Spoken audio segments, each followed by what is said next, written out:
GeM TV நேருக்கு வணக்கம். நான் விஜய் அபிஷேக். அதான் இன்றைக்கி எதை பற்றி பேச போகிறோன்னு பார்த்தீங்க அப்படின்னா, அடுத்ததாக ஒரு ஆக்டருக்கு வந்து டிவோர்ஸ் ஆக போகுது அப்படின்ற ஒரு தகவல் ஒன்று வந்திருக்கு. அது யாரும் கிடையாது, நம்மளோட டூஃபான் அப்படின்ற ஒரு ஹீரோ. அது யாருன்னு உங்களுக்கு நல்லா தெரியும், யாஷ். அதாவது நிறைய சின்ன சின்ன படம் அவர் நடிச்சிருந்தாலும், ஏன் நம்ம சுந்தரபாண்டி படத்தை கூட அவர் அங்கே தெலுங்கில் பண்ணியிருக்காரு.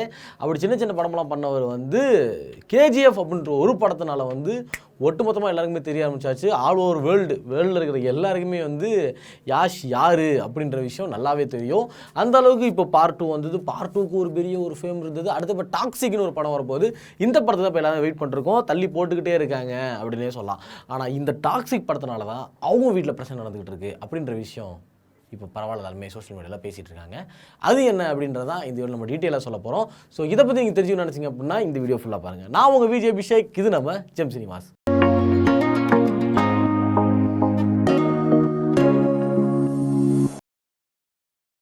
அதாவது கேஜிஎஃப் படத்தின் மூலமாக வந்து நம்ம எல்லாருமே தெரிய வரப்பட்டது தான் வந்து யாஷ். இதுக்கு முன்னாடி நிறைய படங்கள் நடிச்சிருந்தாலும் வந்து கேஜிஎஃப்ல வந்து ஒரு பெரிய ஒரு அட்ராக்ஷனை பிடிச்சாரு அப்படின்னு சொல்லலாம். என்னதான் அந்த படம் வந்து நம்பக்கூடிய தன்மையாக இல்லைனாலும் நம்ம பசங்க எல்லாருமே அக்செப்ட் பண்ணிக்கிட்டாங்க. இதே தமிழ் சினிமாவில் யாரும் எடுத்திருந்தாங்கன்னா என்ன ஜோக்கா ரங்கா, என்ன ஜோக் காட்டுறீங்களா, என்ன ரங்கா ஜோக் காட்டுறீங்களா எல்லாரும். ஆனால் இப்போ வந்து அது அங்கிட்டு வேற ஒத்துக்கலாம், ஓகேவா? அதே மாதிரி நம்ம வந்து சாப்டர் 3க்கு வெயிட் பண்ணிட்டு இருக்கிற நேரத்தில் இப்போ சாப்டர் 3 கிடையாதுன்னு அதுக்கு முன்னாடி இன்னொரு படம் பண்ணுறேன் அப்படின்னு சொல்லி டாக்ஸிக் அப்படின்னு ஒரு படம் பண்ணியிருக்காங்க. செம்ம படம், செம்ம பட்ஜெட்டு. படத்தில் வந்து நிறைய பயங்கரமான சீன்ஸ்லாம் இருக்குது.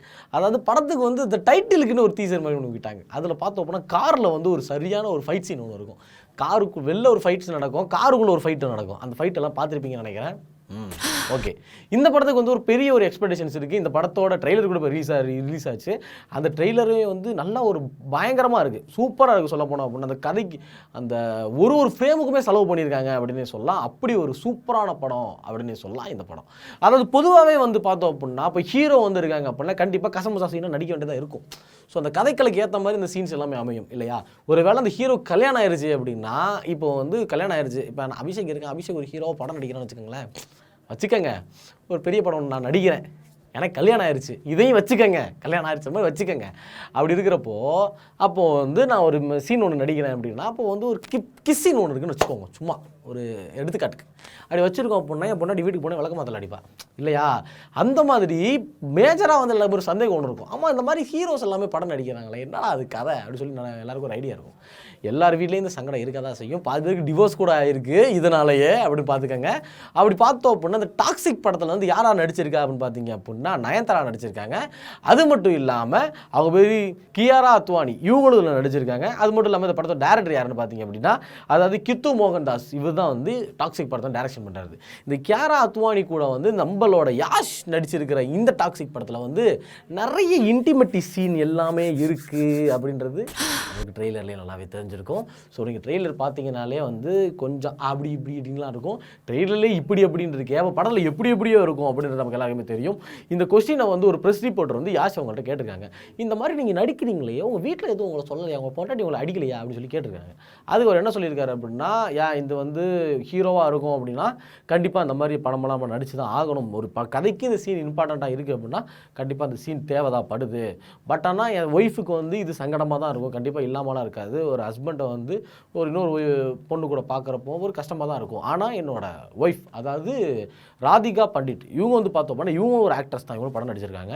ஸோ என்னோட ஒய்ஃப் வந்து மீடியாவில் இருக்கிறதுனால, அது சினிஃபீல்டில் இருக்கிறதுனால ஸோ அவ்வளோ புரிஞ்சுக்குவா, ஃப்ரேம்குள்ளே இருக்கிறது யாஷ் கிடையாது, அதுக்குள்ளே இருக்கிற ஒரு ஆக்டர் அப்படின்னு. இது வந்து எங்களுக்கு 2 பேருக்குள்ள ஒரு நல்ல ஒரு கம்யூனிகேஷன் இருக்குது, அதனால் வந்து எனக்கு பெருசாக பிரச்சனையாக தெரியலை அப்படின்னு சொல்லி யாஷ் அவர் சொல்லியிருக்காரு. ஆனால் இதை சோஷியல் மீடியாவில் நிறைய பேர் என்ன சொல்கிறாங்க அப்படின்னா, யாஷ் ஒய்ஃபு வந்து யாஷ் மேலே சந்தேகப்படுறாங்க, அதனால் வந்து யாஷ் வந்து டிவோர்ஸ் பண்ண போகிறாங்க அப்படின்னு சொல்லி ரூமர்ஸை கிளப்பி விட்டுருக்காங்க. ஸோ மக்களே இதை யாருமே நம்பாதீங்க. அவங்களும் மீடியாவில் இருக்கிறதுனாலே மேஜராக ஒரு ஹீரோவை கல்யாணம் பண்ணியிருக்காங்க அப்படின்னாலே கண்டிப்பாக அவங்களுக்கு தெரிஞ்சிருக்கும் ஃபியூச்சர் ஆஃப் த லைஃப் இப்படி தான் இருக்கும் அப்படின்றது தெரிஞ்சு தான் பண்ணியிருப்பாங்க. மேபி 1-2 அந்த மாதிரி டிவோர்ஸ் கேஸில் முடியலாம், ஆனால் பாதி பேர் நல்ல ஒரு அண்டர்ஸ்டாண்டிங் தான் இருப்பாங்க அப்படின்றதான் உண்மை. இதை தான் யாஷும் அவர் சொல்லியிருக்காரு. ஸோ சோஷியல் மீடியாவில் இருக்கிற ரூமர்ஸை வந்து யாருமே நம்ப வேணாம். இந்த மாதிரியான நியூஸ் எல்லாம் தெரிஞ்சுக்கணும்னு நினச்சிங்க அப்படின்னா மறக்காமல் நம்மளோட ஜெம் சினிமாஸை சப்ஸ்கிரைப் பண்ணுங்கள். தேங்க்ஸ் ஃபார் வாட்சிங்.